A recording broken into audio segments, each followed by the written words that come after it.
Good morning, everyone. I'm Dr. Maria Minerva P. Calimag, and today I shall be speaking to you about fake news, fact checks, e-news, and infographics. There are many types of information that we look for on the web, particularly because we want to be part of what's going on in the world around us. But why is the Philippines at risk for an infodemic? One, because the Philippines has a young population with a median age of about 25.8 versus the worldwide median of about 31.8 years old. No? The daily time spent using the internet, the Philippines is number one with about 10 hours and 56 minutes on the average versus the worldwide average of about 6 hours and 54 minutes. We are also the highest consumer of the internet um, by our mobile phones at 5 hours and 54 minutes versus the worldwide median of about 3 hours and 39 minutes. The daily time spent using social media were also number one at 4 hours and 15 minutes versus the worldwide median of about 2 hours and 25 minutes. The world's most used social media platform is Facebook. In 2020, we are number one on Facebook. But here now in 2021, as of January, YouTube has actually overrun Facebook. And this is uh, something that is very important because remember that the Gen Z, no, are actually one of the biggest consumers of YouTube. No, they are driven by video in their day-to-day interactions. And here, the mobile app ranking number one for the Philippines is TikTok. And we will see that this is something important because we can actually use the social media platform for counteracting, for inoculating against misinformation and disinformation. This is the infodemic curve, and we see that the curve rises in the middle, no? And this is actually the normal curve. And as we can see from the pointer.org website of the International Fact-Checking Network, that here, for example, I'll show you the journey of the fake news. Holding your breath for 10 seconds is a good test to check whether you have COVID-19. It's a fake news that actually started in Taiwan about February 17 and ended up in Japan about February 30 of 2020. Another fake news is that wearing masks dangerously raises carbon dioxide levels and causes hypoxia, which started in Mexico about April 30. It passed by the Philippines around May 20 or 3 weeks later, and then ended up June 8 in Greece. No? And then another fake news about helicopters going to spread chemicals in the streets in order to eradicate the novel coronavirus. Now, it started in Guatemala about March 15. 9 days later, it is in the Philippines, March 24, 2020, and then ended up in Colombia, April 2, 2020. Here is another representation with each fact check represent this circle which fades with age, no? So here it's still very big, no? So the fake news about spread is still a big one. And then here also about vaccines, no? And about governments.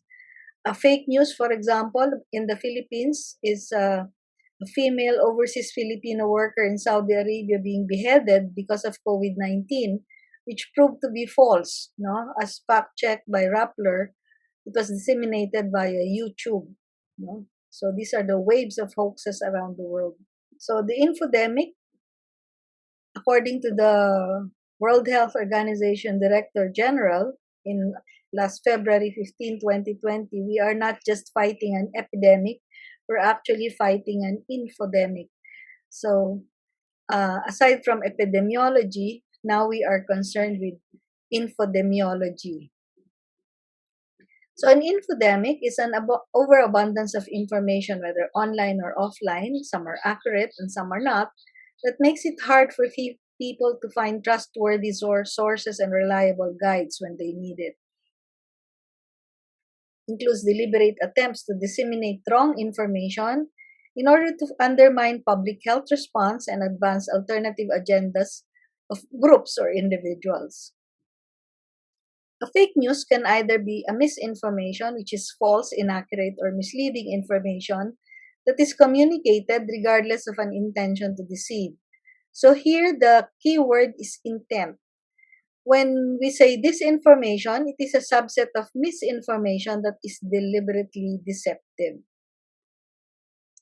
So this is our disordered information ecosphere, no? Which consists of misinformation, disinformation, malinformation by hyperpartisan groups. We have online propaganda. We have fake news. Under that, we also have clickbaits and rumors. And then, of course, we have the conspiracy theories that never die. No? And then these are the disinformation agents. Some are chatbots, no? Some are politicians, some are trolls. Then we have, of course, fake news websites, conspiracy theorists, no? Sometimes even mainstream media. And then, of course, foreign governments and highly partisan outlets.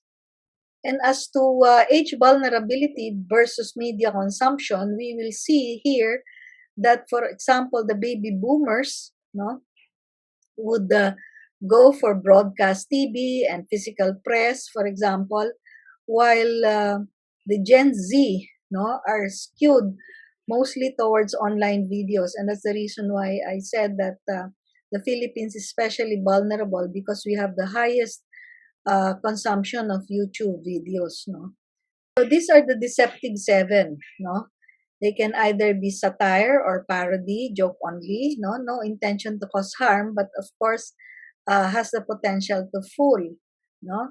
And then we have false connection when headlines, visuals, or captions do not support the content. And here you have clickbait, no. The content is not uh, related or is dubious, no.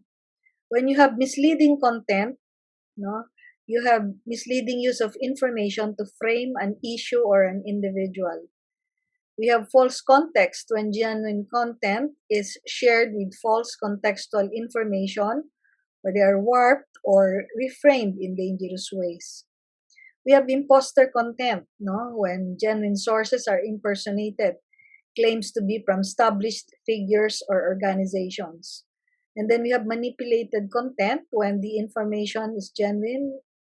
The imagery is, for example, pictures and photos are manipulated to deceive, no? So they are altered. And then fabricated content, this is 100% fake, no? Designed to deceive and do harm.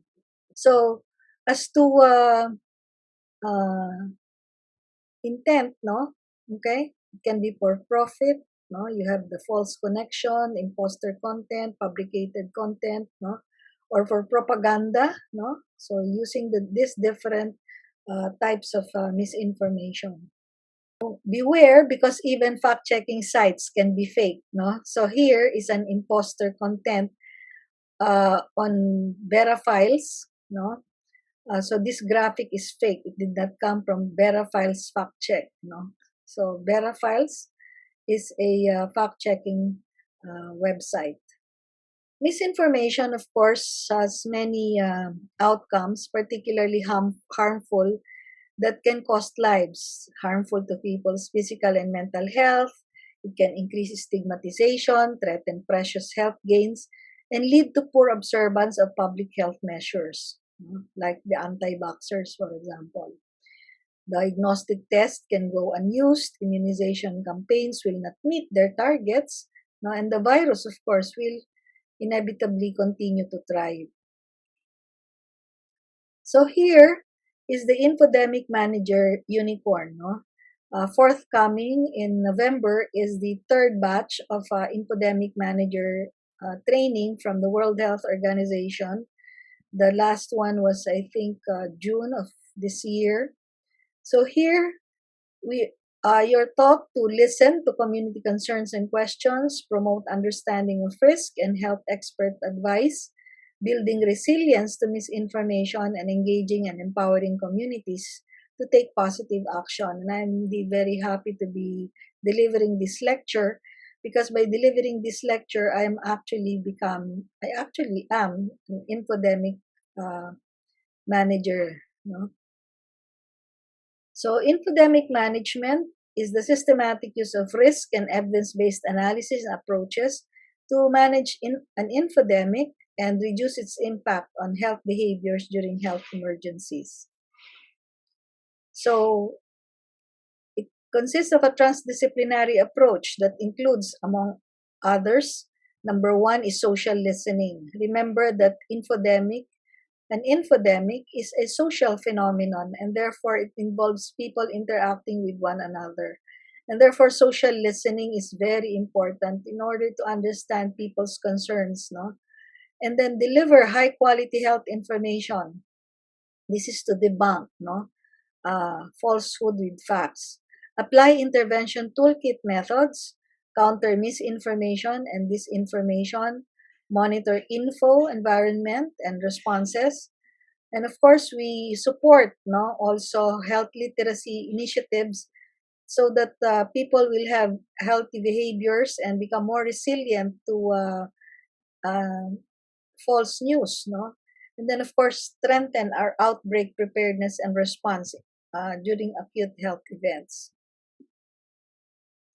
This is the World Health Organization research agenda for infodemic management. And again, here we see another normal curve, no, where we at first prepare and monitor, and as the infodemic rises, we detect and understand the spread and its impact. And it is at the height of this infodemic that we respond and deploy interventions in order to counteract these misinformations and disinformations. And then, of course, for every program that we initiate, there should be an evaluation of the infodemic interventions. And again, I would like to focus our attention on social listening as key to monitoring and improving response, and evaluating its impact in real time. These are the different strategies to fight against the infodemic. Of course, one is to trust the World Health Organization. We identify evidence and avoid fake news. Okay? So here, ethical principles that we should adhere to, of course, is beneficence, the duty to act to benefit others, to communicate our duty truthfully, no? To communicate truthfully, and that is, of course, to look at the veracity of everything that we uh, push, no, as information, especially in social media. Justice is the duty to distribute resources or care equally, regardless of personal attributes. Autonomy, respecting the right of others to make their own decisions, and of course, non maleficence. First, do no harm.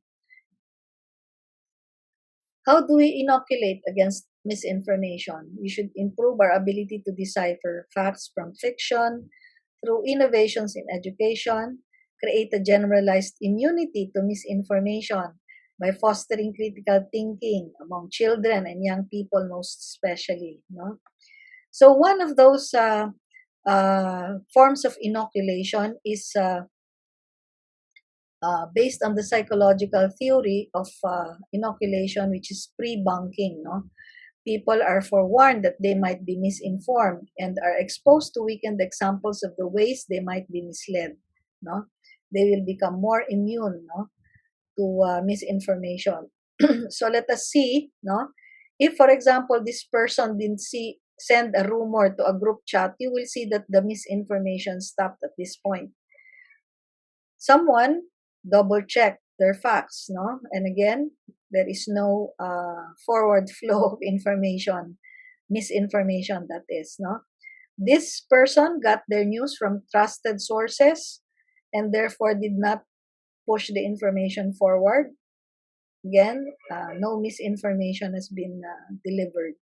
But this person asked, how do you know that it's true, no? So for whatever purpose, no, I will forward this whether I checked or not, no?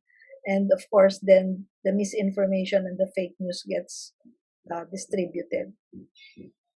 So there are several sites like Go Viral and GetBadNews.com, no, where they use gaming in order to see how people uh, react, no, and then they will give you a feedback that actually you are prone to fake news that target emotion, no. So research shows that these methods work, no? Like 5 minutes of playing the game can reduce susceptibility to misinformation for up to 3 months. So types of pre-bunks, there are three main types: the fact-based, correcting a specific false claim or narrative; logic-based, explaining tactics used to manipulate; and then source-based, pointing out bad sources of information. And of the three, logic-based approach has far-reaching benefits. Although a combination, of course, of fact and logic and all of these three will be um, most beneficial, of course. So 10 tips for pre-bunks, no? We also have the handbook, freely downloadable. Started actually the debunking handbook, started in 2011. But then as more information are put on the web, no, they felt it necessary to revise. So the revised edition is 2020, freely downloadable on the web, no. So what to pre-bank, no? Uh, Figure out what information people need, choose your example carefully, and then how to design, no, particularly wrapping the information with truth, no, and of course keeping it simple, no, and making them shareable, of course, is most important also. So inoculating against specific misinformation, see if it is fact, then check. If it is misinformation, then there is a misinformation warning or alert, and the misleading tactics alert, no. And then if there is a fallacy, no, intended to uh, target the emotions, for example, if it is an unintentional, explain reasons why facts could have been misinterpreted. And if it is intentional, then we plug tactics, no, being used to deceive, undermine trust in disinformation authors, and highlight misleading tactics as well as reveal hidden agenda. Now, for facts, no, provide alternative correct information, which must replace, of course, the misinformation, and then make the correct information more memorable, no, than the misinformation. So the World Health Organization technical consultation regarding how to manage infodemics in health emergencies. So again, interventions and messages should be based on science, no. We of course know that science is can sway both ways, no. So just make sure that you tell them that for now, based on evidence, this is what is true for the moment, no. Knowledge should be translated into actionable behavior. Government should reach out, of course, to key communities that are very vulnerable, especially the youth. No, there should be strategic partnerships formed across all sectors. Ensure that these actions are informed by reliable information, and of course, more infodemic management approaches should be developed. So this is the information cake model. No, this is how to fight an infodemic. So you have infoveillance, no, it's surveillance of information, and then building e-health literacy, of course, and digital literacy as well, no, encouraging knowledge refinement and quality improvement processes, and of course, knowledge translation, no, meaning to translate knowledge from one layer to another while minimizing distorting factors. Now, social media addiction is the tobacco of today. No, we should use emotions and visuals to counteract fake news on social media. This is from the UNICEF. No, And here we have the ideological spiral model. We have here our personal identity. We have our social media presence, no, and our social identities, no, and here we can be targeted, no. So bear in mind always that there are group attitudes, normative pressures that can play, of course, social psychosocial context, especially among the youth, no. Worst case with the shame cycles, no, abuse of others, and or personal or self-harm. As to media context, we should bear in mind different media exposures, different media avoidances, different trust, and different processing, no? So uh, we should be mindful of this ideological spiral model, which can affect the way people accept fake news. So this is the influence ecosphere, no? So in many countries where they have influencers, especially that are known to the youth, no, they make use of these different ways, no. So there can be social media discourses can either be positive or negative, no. So we should be aware and mindful of all of this positive as well as negative um, discourses, no. So there are many things, no, that we ought to be aware of. So important, as I've said, is to um, increase influence literacy, no? Understand drivers of social contagion, what causes rumors to spread, no? Do we address copycat behaviors? Appreciate the impact of shaming, blaming, no? Social media weaponization, no? And of course, the most important things to understand are the drivers of user steam, user shame, user risk, user fear, and user trust. No? So here is the social media risk matrix. This is authenticity assessed as individual feeling and assessed as by a social discourse. Now, if people have high self-esteem and trust, social media is assessed as personally beneficial. If trust is high and then there is shame, social media trust is low and there is shaming, social media can be assessed as socially dangerous. When there is harm and shame as part of the picture, social media can be assessed as publicly harmful. And if there is self-esteem is high, no, and harm is low, then social media can be assessed as potentially transformative. People who push misinformation often use visuals because they are immediate and easy to understand. They spread quicker, no? And of course, we know that we have the memes, no, among the young, no? So an infographic is a shareable visual that delivers messages that are memorable long after the event. No, the outcome is that digital graphic recording can distill key messages and recap action items. No? Visuals organize complex information in a clear and concise way. No, and this is exceptionally helpful. Okay, outcome is for us to invite our listeners to reflect on the most important takeaways from a talk with graphics. So visuals summarize content and discussion points. No, circulated graphics to participants, of course, can serve as an educational tool, no, for an immediate recap. Visuals can be 100% analog or digital version of a published summary report. So we have visual abstracts also for journal articles. So we can do visual abstracts of articles that are meant to inform, no, and debunk misinformation.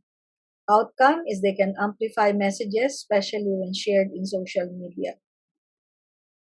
So these are the strategies to fight information disorder. There are social responses of debunking, pre-bunking, info activism, and influencing, and then institutional responses of education, legislation, regulation, and nudging. So here is debunking best practices targeting young people. We have face-to-camera messages, no? Automated tools, and here is another teen fact-checking network, which is MediaWise, no? And then, of course, organizations like Pointer, which I showed you earlier. And then pre-bunking, again, I mentioned about Go Viral as a gaming tool. Another is Bad News, another gaming tool. No?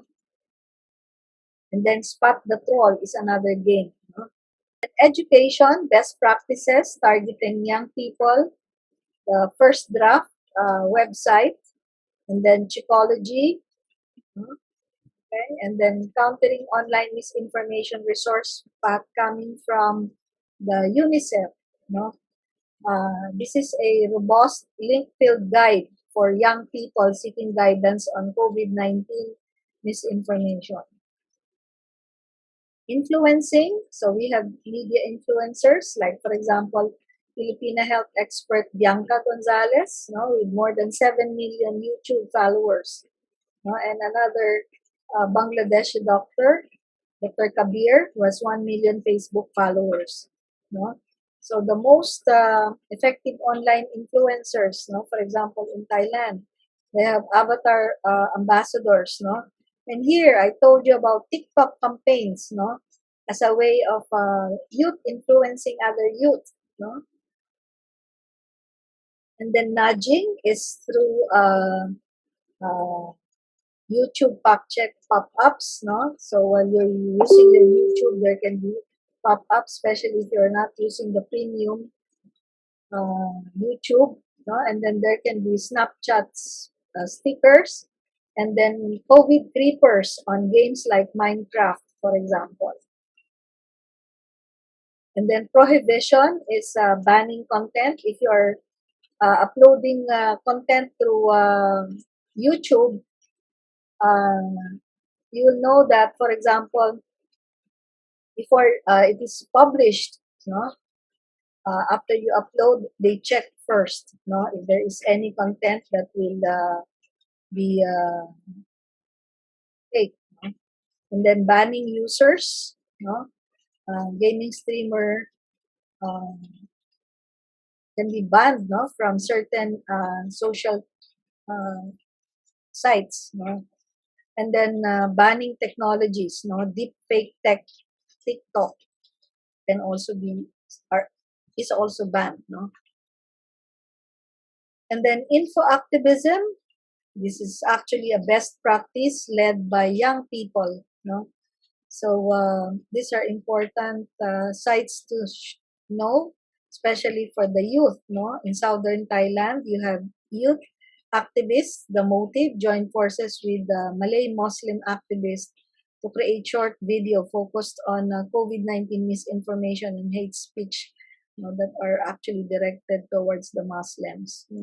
So here, they mobilized various Islamic religious groups, no, to embrace public health recommendations. Here, around the world, medical student activists had joined more viral than the virus, no, an activist campaign aimed at spotlighting COVID-19 needs. No? So we can contribute our share. No? So here, the outputs for the media trap is to identify lessons learned since the start of the COVID-19 pandemic in the field of media and journalism. So we should share knowledge that is factual.